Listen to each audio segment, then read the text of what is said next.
Okay, yeah. So hello and welcome again, everyone, to the Financing Short Films for anyone who thinks that they can't. Um, I'm going to hand over to Anna Duff, who is your host for this webinar. It should probably talk for about half an hour, and then we've got time at the end for questions. Like I say, please do just pop them in the chat, and we'll get to them at the end. But yeah, Anna, please say hello and introduce yourself. Sure. Thank you, Nadia. Um, I'm Anna. I am the project coordinator for Film Hub Southwest, BFI Network. I also work in business affairs for a film sales agency, and I produce short films. Um, this webinar is basically aimed at anyone who's financing a short film for the first time, or maybe anybody who's trying to cover any gaps in finance that they already have. Um, I basically, number one, hope to show that you definitely don't need to ask your friends and family to pay for your short film. And in fact, not doing that has major advantages. Um, oh, there we go. These are the financing routes that I'm briefly going to outline today. So, public funders and private schemes, crowdfunding, co-production in-kind support, product placement and collaboration, charity partnerships, tax credit, and private donations. Um, these are all applicable for, I mean, any short film, but I'm mostly thinking for budgets around five to £45,000. Um, it completely depends on your project, but you might end up doing one of these and that's enough. You might do a combination, you might do all of them. Um, it's totally up to you basically as a producer. Um, oh, there we go. First things first, I think it's always good to wind it back to the essentials and just think about your pitch. Um, Ask yourself, what is the project? Who is the audience? Why now, in the sense of why are you doing this at this point in your career, as well as why should this particular short be made at this particular time? And what's to come. Again, both in terms of your career and the talent attached to the project, what's to come for you guys, and also what's to come for the film itself. I think whenever you start to go down any new financing route, it's a good idea to just come back to these questions and ask yourself what the pitch is, but specifically for the person that you're pitching to, thinking about what their priorities are, why they might be interested in backing your project, and answering these questions for them. So, public funds and private schemes. These logos are all of kind of the most popular ones that people go for. Um, I think basically the headline with these is that all the information about what these people are looking for is online. So your best bet is to just read their websites, read what they've said that they're looking for, and pitch according to those priorities. Um, I would also highly recommend trying to reach out to anybody who's received any of these funds before if you're thinking of going for them. It can be really good to hear someone's personal experience of how they applied, what it was like to apply, as well as how the process works out for them once they've actually received the funds. Um, I've also added on here public and private institutions. Any anything that you might have any connection to. It could be the college you went to, a uni society, um, local Amdram groups, anything that you might have a connection to. We often find that these institutions are really keen to support short films, emerging talent, creative projects. So it's also always worth kind of reaching back out to any institution that you've had a connection to and seeing if they are interested in backing your project. Crowdfunding. There's a whole load of different platforms that you can use for crowdfunding. Again, kind of listed some of the more popular ones here. Um, there are also some short films, like depending on kind of the context of the short or some of the themes or whatever, creating a bespoke website sometimes is a good idea, and that's worked out for people. It basically functions exactly the same as a crowdfunding platform, but you can decide exactly what is going on that page. Um, the most successful crowdfunders are the ones that have really strong visual content. So you can post mood boards, visual references, show people who the team is. Video, sizzles, teasers, pictures, all this kind of stuff is usually really good at creating a sense of like what the project actually is and like really showing people what you're doing. Um, and yeah, a major advantage of doing a crowdfunder or having like a crowdfund kind of equivalent website is that you always have a link in your back pocket wherever you are, whenever anybody you meet who you want to share your project with, you've got all the information in one place ready to go. Uh, this is a great case study of a really successful crowdfunder. Polpery was a Film Hub Southwest short from, well, they're yeah, delivering this year. So very recent. This was produced by X Rowe and directed by Edward Rowe.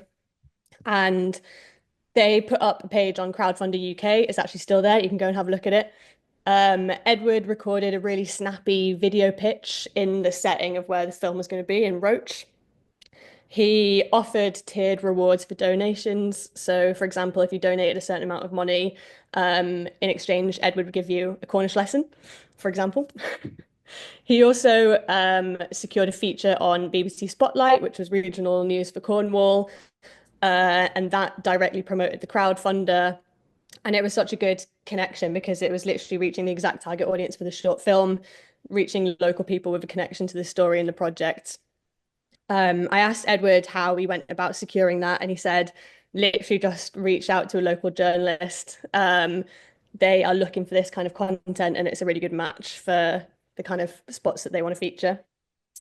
Uh, and doing all that, they raised £8,000 in just over a month, which is very, very good.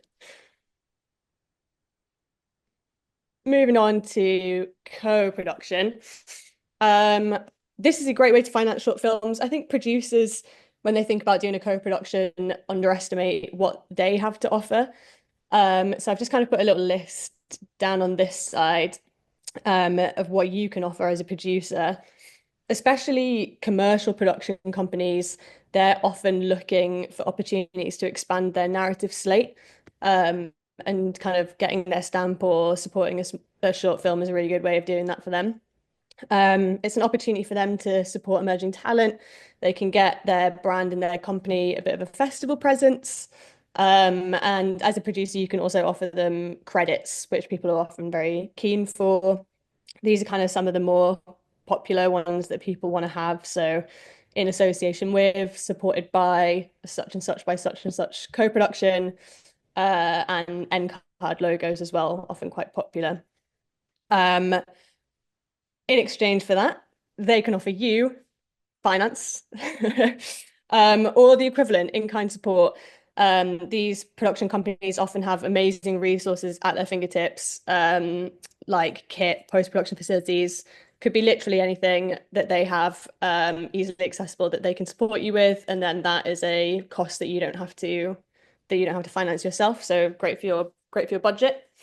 They can offer mentoring and guidance, networking resources, and marketing and publicity. We see a lot of commercial production companies, or well, production companies in general, who are keen to do like social media collaborations with short films, and that will promote your project, which is win-win.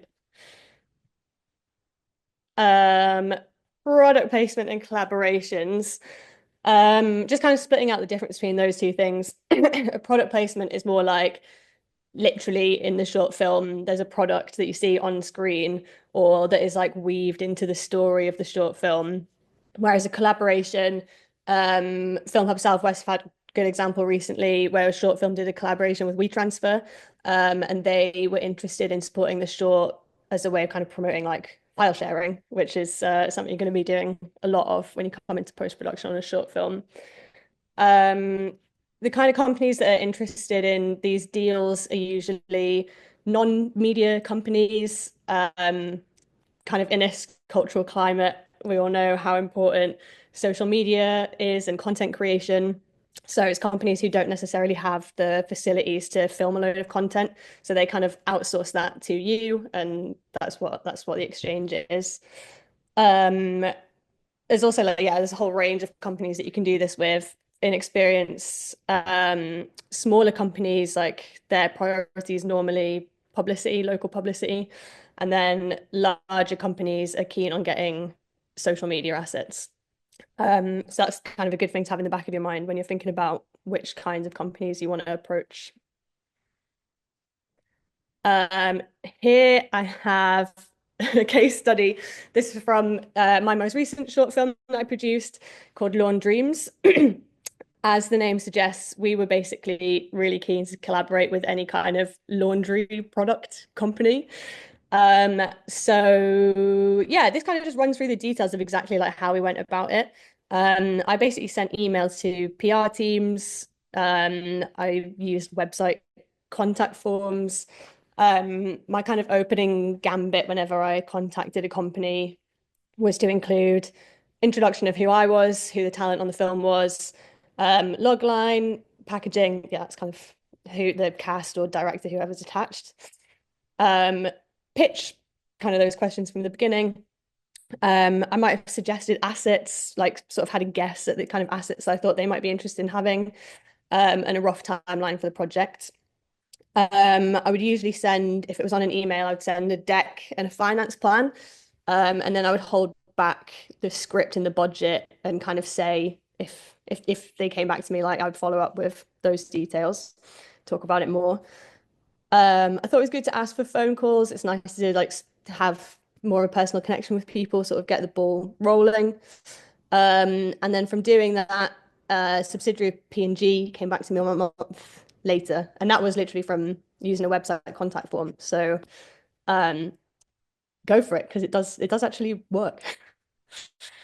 We then moved into kind of the negotiation phase. This is literally what all they wanted to know. Where's the film going to end up? They wanted to know more about the plot, social media campaign. What could we do one? What would that look like? What access could they get to cast? Which is their words, not mine. And they wanted to know if they could include social activations. I'm definitely no social media expert, to be honest. I'm still not totally sure what that is. I think it's like somebody in the Instagram video tells you how to use a product or something. Um, so yeah, those are kind of that's what they wanted to know. And then we moved on to papering the agreement. So the contract included exactly how the product was going to be used on screen. They wanted to have final sign off on their credits and logos. And they also had sort of like a delivery schedule where they ran through the specific asset specs. So yeah, it's like delivery requirements, like the length of clips that they wanted to have, aspect ratio, file formats, text copy that was going to go alongside whatever they posted on social media or their website or whatever. Uh, so yeah, that's an example of product placement deal.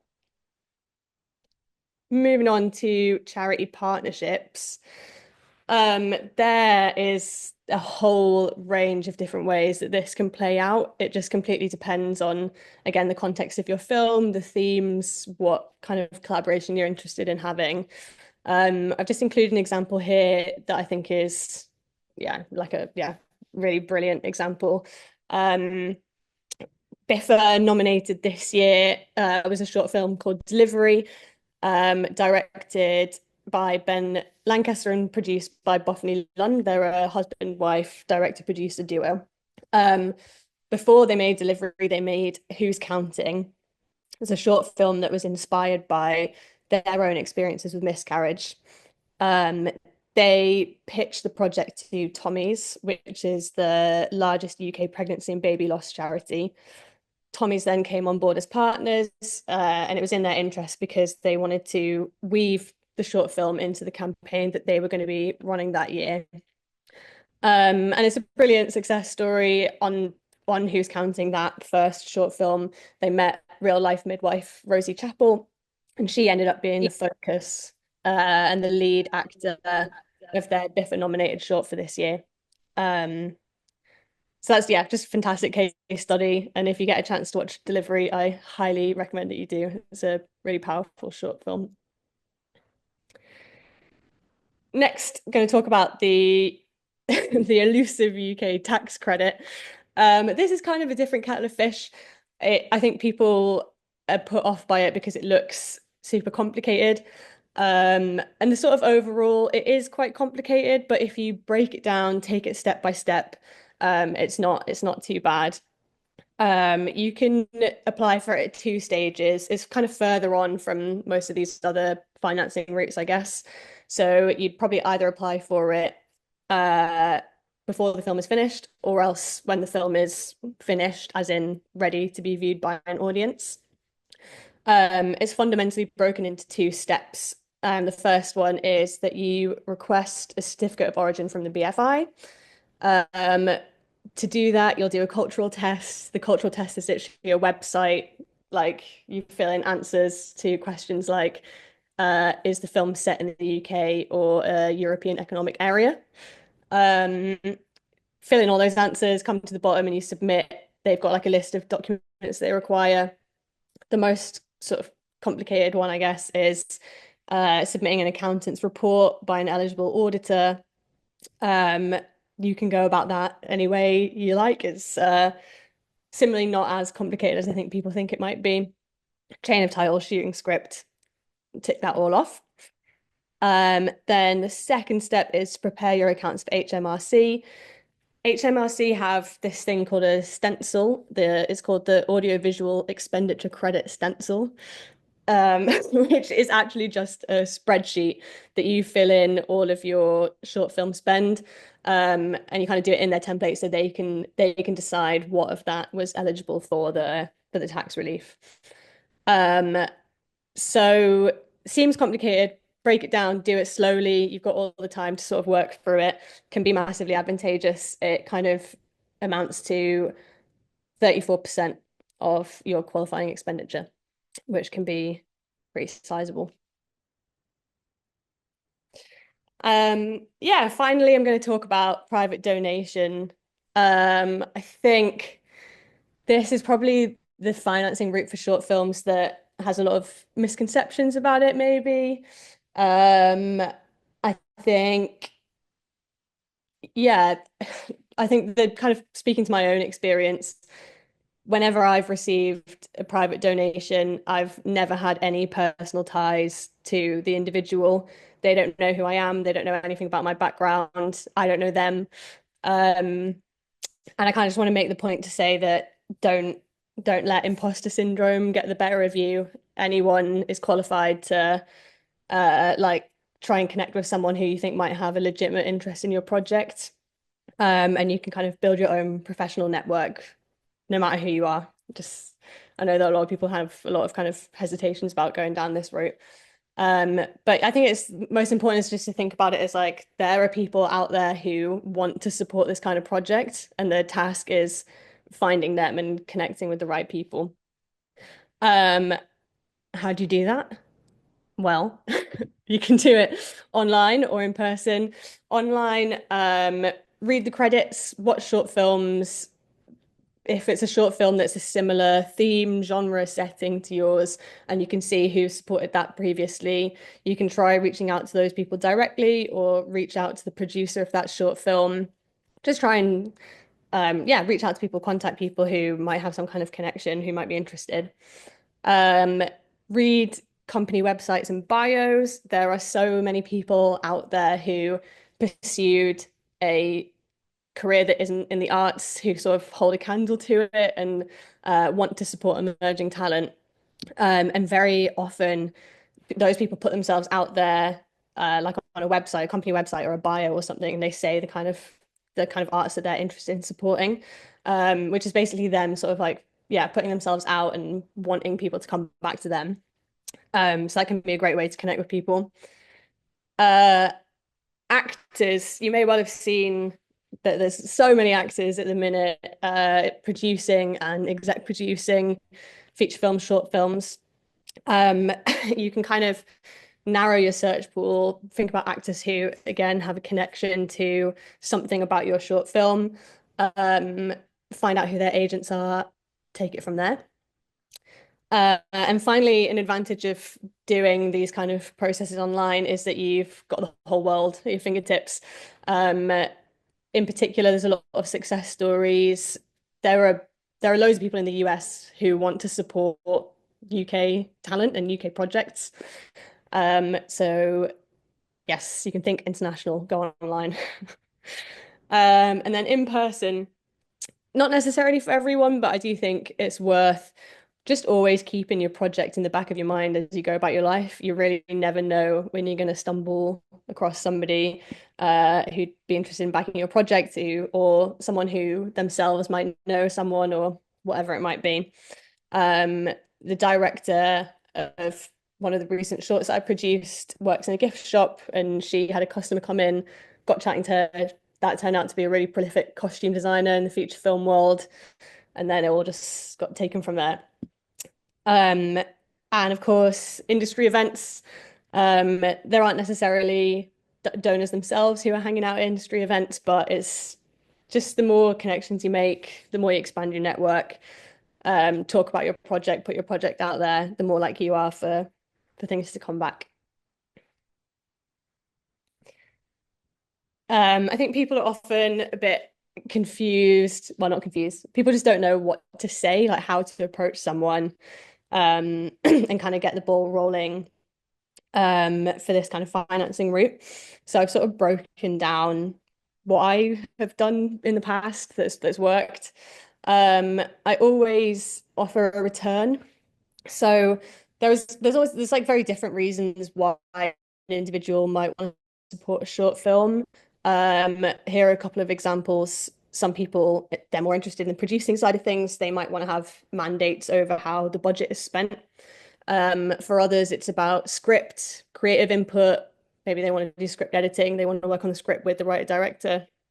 Um, Talent development and sort of like a mentor role that might be both like on the short and in the future to come.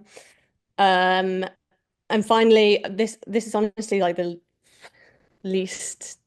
I think people who know about short films know that a commercial return is extremely unlikely, but it's not, it's completely like it's perfectly plausible to offer a commercial return if the short were to make money one day. You've got no idea what might end up happening.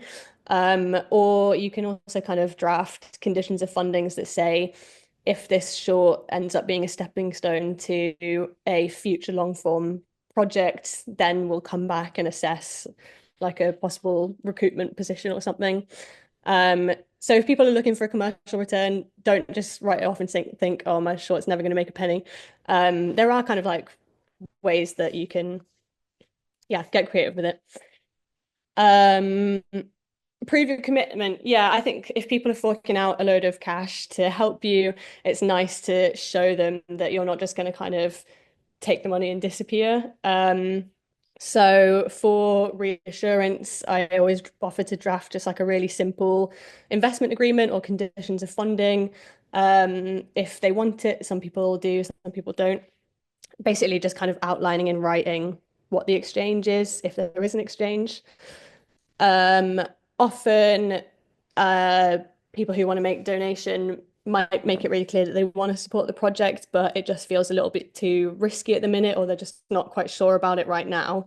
And a lot of people find it reassuring if you say, I'm gonna find this certain level of finance, and then I'm gonna come back to you once I've shown that we've got like a bit of a float and we're really going for it.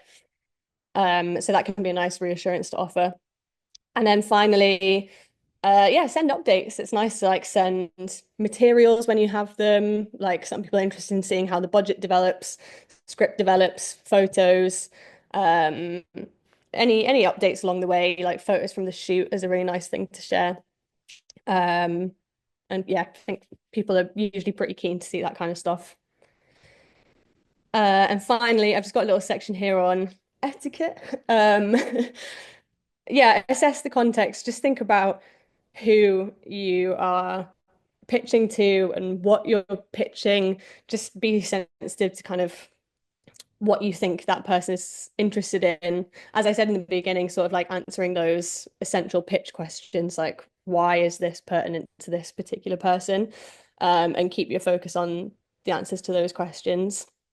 Um, Provide an out. I always like to just add in my email or my communication, whatever it is, kind of say, no problem at all if this isn't for you or if it isn't for you right now. Or maybe you know somebody else or can have a think about somebody else. Like just give them an easy way to say that it's not right for them. Um, be polite and respectful. I think that probably goes without saying. And then yeah, it's subjective, but I generally think sort of email once, follow up once, a couple of weeks, month later. And if you don't hear back, I think just move on. Um, yeah, these are just some kind of final observations, maybe a couple of tips for the process. It can be really hard and it can take a really long time to finance short films, but it is definitely worth it. You'll be kind of amazed at what you've achieved when you come to the other side. Um, Pro tip would be to draft templates. So all these emails that you're going to be sending out, just have a template ready and you can adjust it to whoever it is that you're pitching to. Have your materials ready, so your script, budget, top sheet, deck, all that kind of stuff. Um, Leverage the difference between director and producer. What I mean by that is that normally when you go out and pitch, it's great to start with the director who can speak really freely, enthusiastically about the creative, the project itself, the art. That is typically what people are most interested in and is like the best hook. And then after that, kind of move into the phase where you start your communication with them and you can kind of come in with the more practical details and get going from there. Um, Reassurance in running a business. Yeah, maybe it kind of varies from person to person, but I personally found it really reassuring to remember that this isn't personal. I'm not knocking on people's doors and asking them to do me a favor and give me money. It's I have a project and I'm reaching out to people who I think might have a legitimate interest. It's yeah, it's not personal. It is a business. You're probably running a limited company. You've taken on liabilities. You're like receiving external finance, and you can kind of yeah, sort of hide behind that if and when you find it reassuring to sort of see it that way. Um, it's not personal, basically. Valuable skills, as I say, I think it's you won't even realize the skills that you've developed if you go through any of these financing routes. It's just such an incredible learning experience, and once you've done it once, you could do it a million times, I think. And yeah, keep going, stay positive, believe in yourself and your project. It's really amazing to work on a short film and have it all come to life. That is that's it from me. That felt like sort of like a whistle stop tour, but there you go. BFI Network Short Film Fund is now open. It's going to close at 11 a.m. on the Tuesday, 25th of March. Highly recommend applying for the fund. Even just completing the application will progress your short film project. Is going to get you thinking about important producing questions. It'll sort of make you, yeah, start like moving forward with the process, which is never a bad thing. And that's a shameless plug to my LinkedIn and my Instagram. There you go. Thank you. That was great. Thank you so much, Anna. It was a whistle-stop tour, but it was really clear and like hopefully everyone found it really inspiring because financing a short film is super hard, and producers do an amazing job, and that's why I think there's so few of them because it's such an incredibly creative, innovative brain that is needed to be a producer. Because I guess you need to think about all the different avenues of like where you can possibly get some money for your film, like you were saying about. Um, there's well, one example is there's a film that we're kind of working on our slate at the moment, and they managed to get a whole bunch of trees for free for planting Yeah. from a CIC, from an organization that does kind of offsetting carbon. So they kind of approached this company and said, look, we're making this film, we need a load of bushes and trees. Can we borrow them? And then they did. So it's great. Like it's you had to be really kind of, I guess, business minded, like you said, it is a business. Here's a brilliant idea, here's a brilliant creative team. This is a prospect. This is a prospect that's going to get you exposure. It's creative. It's a great thing to invest in. Like, what do you say? So it's, I guess it's how you frame it, isn't it? And that's what you're getting at. Like, you kind of need that confidence and that mindset, don't you? Yeah, no, I like how you phrased that. It's definitely like the producer, famously a less creative role, but actually a creative way of thinking about financing is taking a look at the script. What is the genre? What are the themes? How can you turn that into a financing route? Like, I think that's kind of a fun creative challenge that a producer gets to do. So, Yeah. I've got some questions in the chat here. Essen, I know you've got your hand up, but do you mind popping it in the chat and I'll get to that in a moment, just because we've had a few people put things in the chat there as well. So the first question that came through is product placement. How can a short film production offer reach or audience figures at an early development stage? So yeah, if uh, you want to sell it, like how do you, because you can't really make up figures, so how do you work that out? yeah, um, I suspect a lot of my answers to these questions is going to be it depends, but not in a bad way. It's yeah.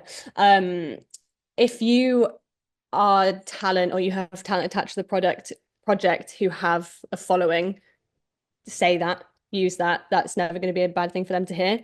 But on the flip side, if you don't worry about it at all. In all the product placement conversations I've had, nobody's ever asked for our following numbers or the platforms that we have. I think it's a nice thing to say, but if you don't have it, don't worry about it. Nobody's ever asked me. They're normally like, yeah, the number one thing, if it's a larger company who are likely to ask what your following is and what the statistics would be, then they're probably looking for social media assets, in which case I think the number one thing that they're interested in is who is the cast in your short film.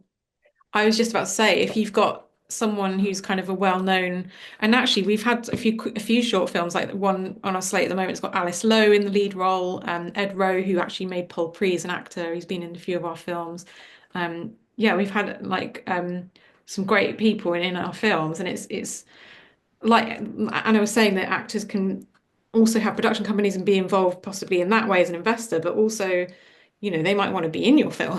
They might love the script. And then if you've got like a well-known cast attached, even in principle attached, as in they haven't signed a contract yet, it's just great to kind of mention that as a selling point, and that might then attract investors or someone like Procter and Gamble, Anna, who you worked with. They might look at that and go, "Wow, this is definitely going to get exposure. It's going to get people who are programming festivals to notice it. It might get seen on a streaming platform. So yeah, this is a solid prospect." So yeah, it's easier said than done, but I think actors do pop up in short films more often than not. Like Olivia Colman does a lot of acting in short films, even though she's like a mega A-list star. So, if you don't ask, you don't get, do you? So you just got to believe in your project and your story, don't you? And just ask things. Um, yeah, sorry, I'm answering some of the questions here for you as well.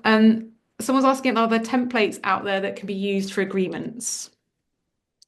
Uh, yeah. Um, well, are there actually, to be honest? For agreements, kind of parking private donors aside, for conditions of funding agreements for collaborations, deals, even if it's just a really small local company, they normally put forward the draft, like they will have a template that they want to use. So just read it, make sure it works for you. The reverse is true in my experience for private donors, which is why I say it's so simple. Like this has been something that I've literally just drafted myself. And just because it's a contract doesn't mean it has to be really complicated and fancy. It just has to spell out like what the expectations are. And if that comes across as a one sheet A4 with a couple of sentences, that is still an agreement. So it doesn't need to be anything particularly fancy. And also, if you are successful in applying for BFI Network short film funding, and you signed your agreement with the BFI, then you get access to a production pack, and that has lots of agreement forms and templates and things that you can use and base your kind of agreements and clearances on. Also, just bear in mind as well that those things do change. Like you might need to tailor it, you might need to add a clause or that have negotiations around that. So just because you've got an agreement doesn't mean that it's like set in stone that is in this template. So that's the only, it's not immovable is what I'm saying. So I think there needs to be a degree of flexibility for all parties as well. Um, And a side note, can we share the slides, Anna, to the attendees after this? Is that Yes. Yeah, yeah? should I put that? Um, and then someone's asking, how do we realistically budget for our short films? Are there ballpark numbers that you would advise? Which is quite a hard question, but I'll let you tackle it. Yeah, well, yeah, again, I mean, this is the creativity of producing. It starts with a script, starts with a project, read the script, and you can, yeah, what I do is read a script and I literally, as I read it, I think like, what would you have to buy to make that happen? Who would you have to onboard as crew and stuff? If you're doing shorts for the first time, like definitely and I think the BFI kind of say the same thing. Make micro shorts. If you have a phone, which I'm sure everyone does, make any kind of short film just for practice. And then if you're going in on your first one, depending on how confident you are, like a £5,000 short film can still be an incredible short film that sweeps festivals. I think sometimes you see people doing it basically for the first time around the £20,000 mark, and that is definitely more ambitious. I think it just depends on what the script is looking like and what you feel confident doing. Just to add a note on that, it doesn't apply to this round of short film fund that's open, but last round, there was a kind of they were strongly advising people who haven't made a short film before or that are very, very new to it to kind of be more realistic in their ask. So you're not going to go in and ask for like 25K from the BFI and it's your first short film. Like it's just not, we're just not going to give you that because it's public money and we have to be really, really careful where it goes. And we have to give it to people that have evidence that they can creatively pull this off and that there is at least a background of creative work or a portfolio behind them. And they were sort of advising in the guidelines last time that maybe if you were a greener filmmaker, a newer filmmaker, to maybe supply a script of up to 10 pages rather than 15 or 16 pages. And if you imagine a page is a minute worth of film, again, it's like kind of making everything more streamlined and manageable, and it's much more realistic if you come to us. If you're a newer filmmaker with a smaller project, with a smaller ask and a smaller budget, because then we can kind of see that's going to be a great starting ground for you. It's going to be a test bed. You can try out your ideas. It's like less pressure for you as a filmmaker as well, because managing bigger budgets and taking that step up is a lot of pressure for the creative team, like the producer and the director. So do sort of consider that as well and be realistic in what you're asking for. Um, yeah. So short films also do well at festivals is worth noting. So again, like managing those expectations and maybe your budget is going to be smaller because you're making a 6 minute film instead of a 15-minute film. And festival programmers kind of love the shorter films. They're just much easier to kind of fit more in, and that's like another selling point as well.